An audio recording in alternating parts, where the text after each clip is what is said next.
اس وقت میرے بیٹے کے استاد گرامی قاری میاں محمد صاحب یہاں پہ تشریف فرما ہیں، جنہوں نے بڑی محبت کے ساتھ، بڑی شفقت کے ساتھ، بڑی ہمدردی کے ساتھ، اگر میں یوں کہوں کہ میرا ایک بھائی محمد ضیاء الحق ہے تو مجھے یہ کہنے میں کوئی بات نہیں کہ میرا دوسرا بھائی قاری میاں محمد ہے۔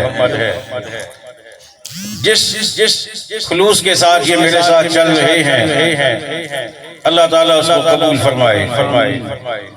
میں سب دوستوں کے نام تو نہیں لے پاؤں گا، لیکن ظاہر ہے کہ ہر دوست کا ایک اپنا مرتبہ، اپنا مقام ہے۔ میرے بھائی واجد صاحب تشریف فرما ہیں، یہ گلیانہ سے میرے دوست مسعود احمد صاحب تشریف لائے ہیں، سارے مہمان جتنے بھی وہ سر آنکھوں پر۔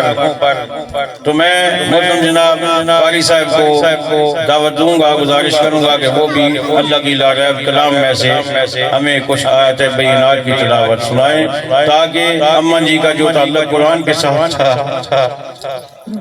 اس کو ہم جاری رکھ سکیں۔ محترم جناب قاری میاں محمد صاحب۔ اعوذ باللہ من الشیطان الرجیم، بسم اللہ الرحمن الرحیم۔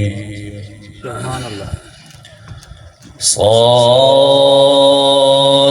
والقرآن ذی الذکر بل الذین کفروا فی عزت وشقاق، کم اہلکنا من قبلهم من قرن فنادوا ولا تحین مناص، وعجبوا ان جاءهم منذر منهم فقال الكافرون هذا ساحر كذاب،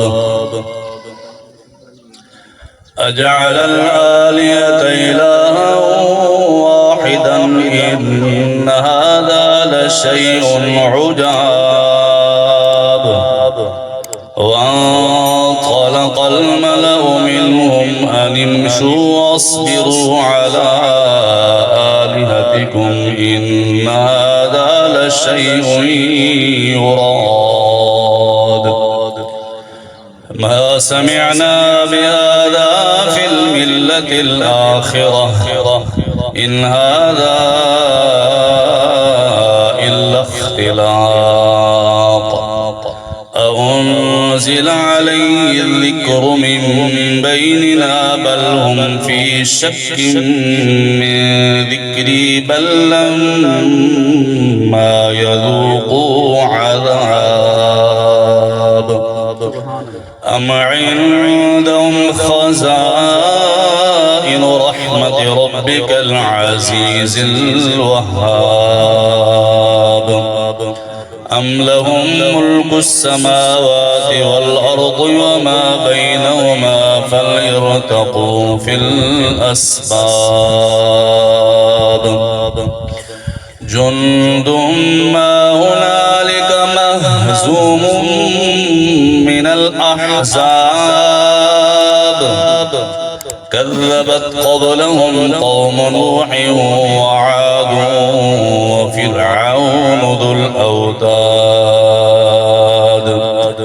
وثمود وقوم لوط وأصحاب الأيكة أولئك الأحزاب، إن كل إلا كذب الرسل فحق عقاب، صدق اللہ العظیم۔